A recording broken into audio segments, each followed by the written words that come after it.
Pessoal, chegamos na nossa sexta aula, quase reta final da nossa maratona de holding familiar aqui no Legale. Estou muito feliz que vocês estão aqui com a gente ainda, anotando. Espero que vocês tenham usado e abusado da ferramenta de poder assistir em casa, no seu carro, voltando no trânsito. Enfim, eu acho ótimo que a gente possa se conversar sempre. E, lógico, vamos mandando as dúvidas de vocês aqui para o Legale, para que a gente possa respondê-las, né?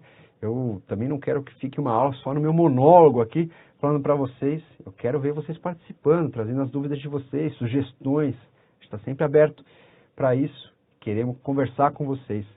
E eu estou sempre disposto a atender os meus alunos. Então, nessa aula, antes de falar, como na última aula, eu sei que eu não esqueci, eu tinha falado para vocês que a gente ia fazer alguns exercícios.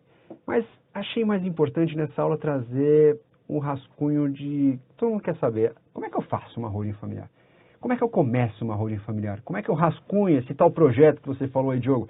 Como é que eu rascunho? Então eu vou dar algumas dicas para vocês, pelo menos como é que eu acho que a gente possa, dos primeiros passos de uma holding familiar. Vem aqui comigo. Primeira coisa que vocês têm que fazer, quando vocês estão fazendo esse estudo prévio, né? Vocês estão fazendo um raio-x ali daquela família, é você pensar nos integrantes dessa família, né? Quem que faz parte daquela família? Quem que vai fazer parte daquela holding familiar? Vai ser os avós, os pais? Essa holding ou essa holding vai ter empresas que vão integrar avós, pais, filhos e netos? Tudo isso faz parte da estratégia anterior. Volta aqui comigo. Eu costumo dizer uma coisa. Holding familiar é como tratamento homeopático.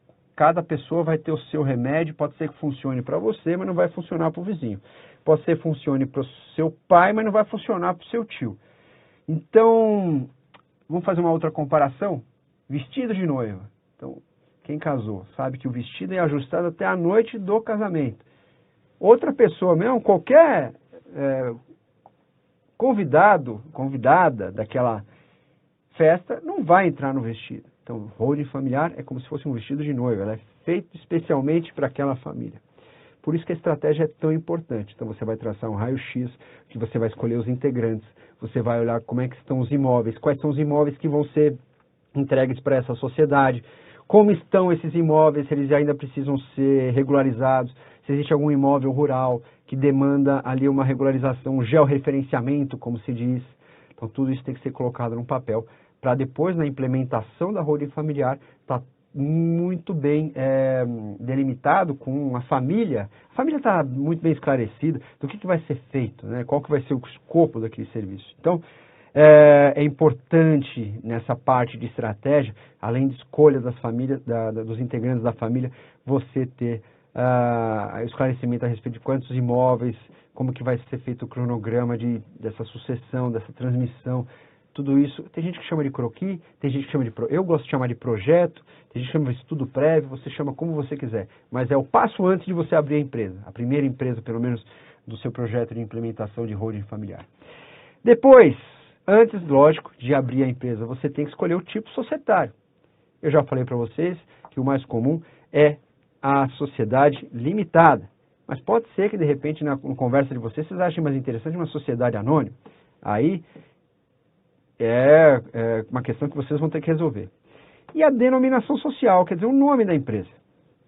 Isso é até legal, porque acaba gerando, de certa forma, uma afeição da família pela empresa.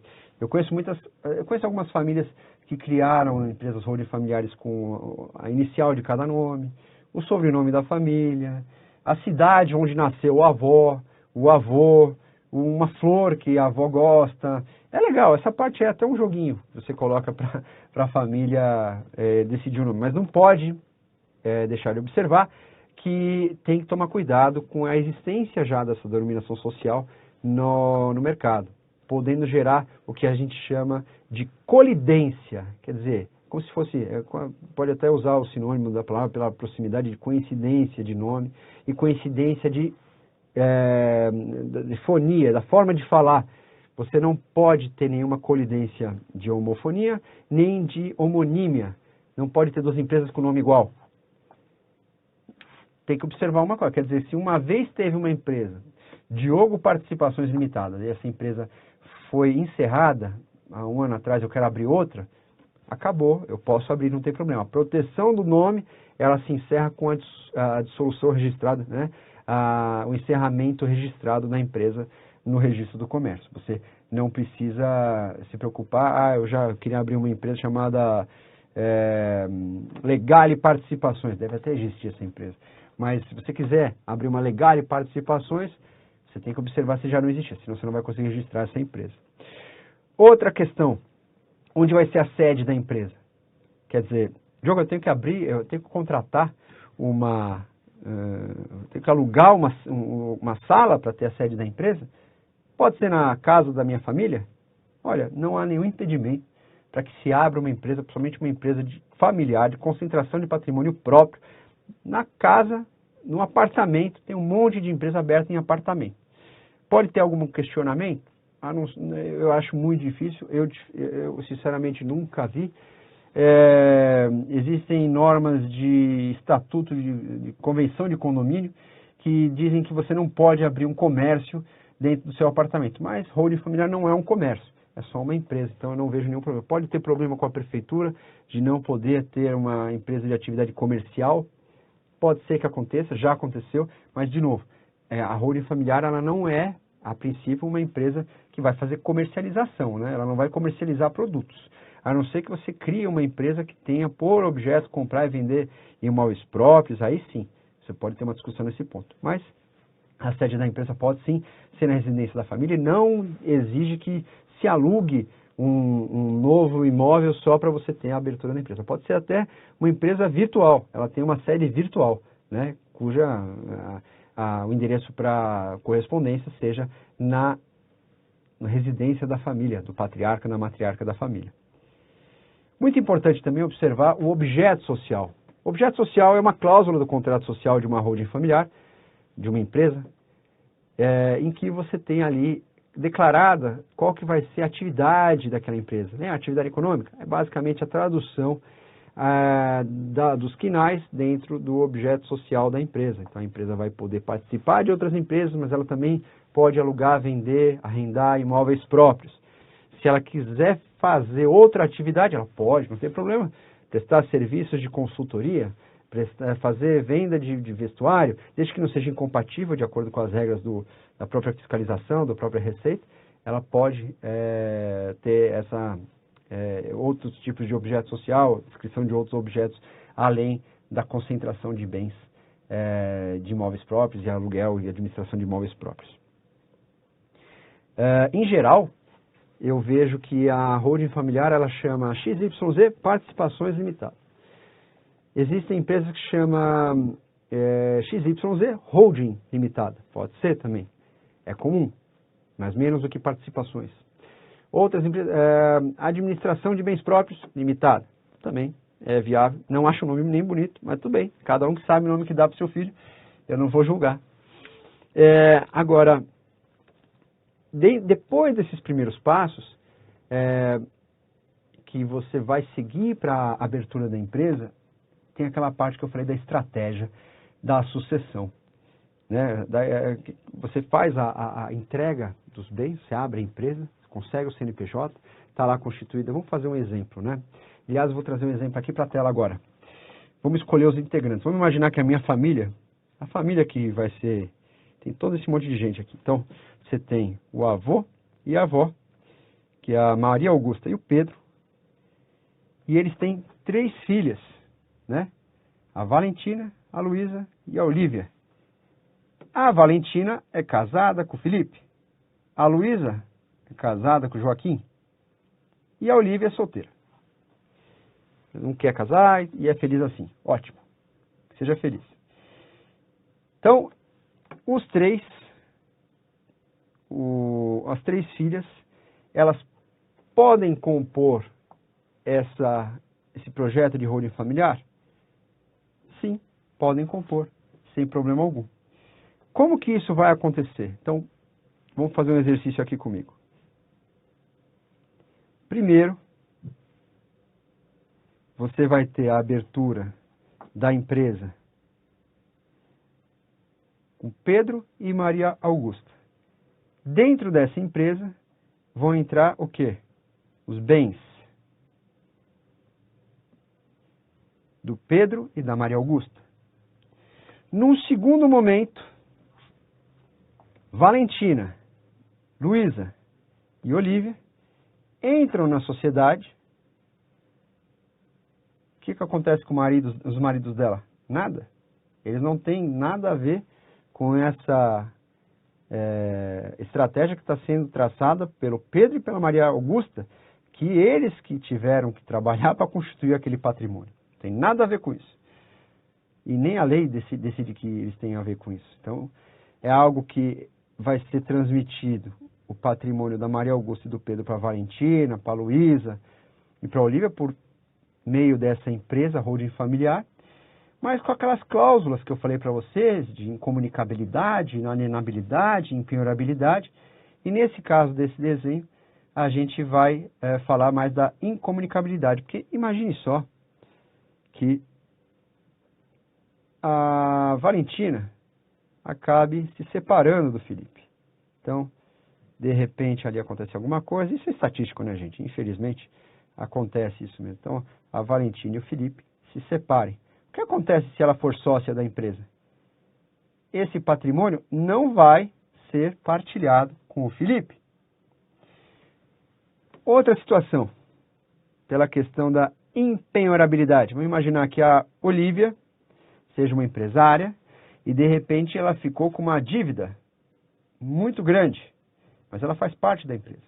Porém, ela recebeu essa participação dessa empresa com cláusula de impenhorabilidade. Então, esta dívida aqui não vai recair sobre a empresa da família, por questões de impenhorabilidade, a não ser que seja evidente que foi criada essa estrutura para lesar esse credor aí, diante de uma ação judicial, que haja o reconhecimento desse abuso de direito. Aí sim, estamos falando de uma situação, exceção da exceção, que pode acontecer. Mas, a princípio, se ela receber esse patrimônio do Pedro e da Maria Augusta pela empresa, ela vai, com a cláusula de impenhorabilidade, ficar imune. Pelo menos essa parte do patrimônio dela, não o que ela tiver na conta bancária dela, mas essa parte do patrimônio dela vai ficar protegida. Agora, muito rabisco aqui, vamos tirar isso tudo para falar outra situação. Outra situação. O Pedro e a Maria Augusta não gostariam de envolver a Luísa, nem a Luísa quer se envolver. A Luísa não quer se envolver nesse plano de planejamento sucessório. Mas o Pedro e a Maria Augusta não querem deixar a Sara, a netinha deles, fora disso. Pode constituir uma empresa e depois passar essa empresa para a Valentina, para a Olívia e direto para a Sara? Pode, não tem problema algum.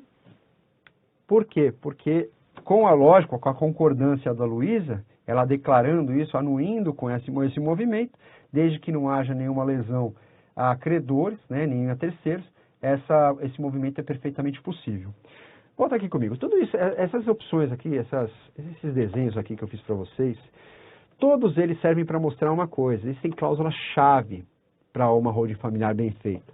Eu quero que vocês anotem aí com vocês de uma vez por todas. Primeiro, a cláusula da incomunicabilidade. Depois, da inalienabilidade. Depois, da impenhorabilidade. Essas três cláusulas permitem que o poder de decisão sobre o patrimônio da empresa e sobre os bens, logicamente, da empresa sejam sempre destinados para o Pedro e para a Maria Augusta. Usufruto vitalício, que faz com que eu passe as cotas societárias, eu faça a transferência das cotas societárias para as minhas filhas, mas eu tenho o poder de decisão sobre aqueles direitos dos detentores da cota societária. Então, basicamente, eu passo a cota para você, mas você não pode decidir com base na manutenção dessas cotas. Eu que decido enquanto eu for vivo. E, por fim, reversão. Imagina no desenho anterior, volta aqui comigo, que acontece uma tragédia aí, a netinha acaba adoecendo e vai embora. O que acontece? Se não fizer essa cláusula de reversão, os herdeiros dessa garotinha, que são os pais, vão passar a ter direito. A Luísa vai passar a ter direito àquelas cotas que tinham sido passadas para a filha dela, e o marido dela, o Joaquim, também teriam direito a isso. Não é essa a ideia. A ideia é manter o patrimônio concentrado no núcleo da família. Então, todas essas cláusulas-chave, se bem feitas, mantêm o poder de decisão na mão dos pais, dos patriarcas e da matriarca da família, e fazem com que a vontade deles seja respeitada, e mais, que nenhum agregado venha a ter direito sobre um patrimônio que ele não teve participação. Até é uma questão de justiça filosófica. Para você pode parecer um, para mim é outro, para cada um vai ser. Quer dizer, tenho direito só porque casei com a Valentina, com a Olívia, ao patrimônio que os pais dela constituíram? Tá certo isso? Quer dizer, quer dizer, posso até ter, mas se eles quiserem fazer de uma forma diferente, poder na lei permitindo isso, o que eu tenho que dizer? Eu só tenho que usufruir. Não casei pelo patrimônio, eu casei com a filha deles, então eu acho que é mais ou menos por aí que a gente tem que pensar. Na próxima aula, vou falar para vocês, enfim, sobre as reais vantagens fiscais e fazer exercícios com vocês, papel e caneta na mão, que a gente tem muito a calcular na próxima aula. Eu vejo vocês lá. Até já!